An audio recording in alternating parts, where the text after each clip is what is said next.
Hello বন্ধুরা, পুরা আসসালামু আলাইকুম। ঈদ মোবারক, ঈদ মোবারক, ঈদ মোবারক। কেমন আছেন আপনারা? আশা করছি ভালো আছেন। আমি আল্লাহর রহমতে আপনাদের দোয়ায় ভালো আছি।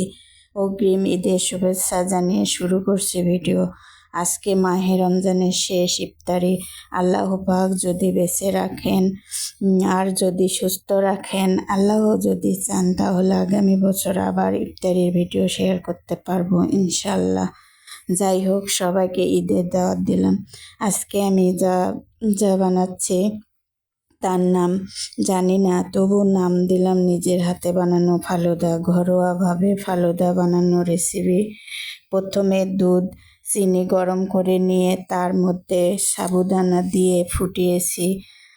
চিনি গরম ঠান্ডা করে একে একে আনার, কলা, আঙ্গুর, খেজুর, আবারও আনার দিয়ে চামচ দিয়ে সব মিশিয়ে আবারও যা ছিল সব দিয়ে রাখবো ইফতারের জন্য।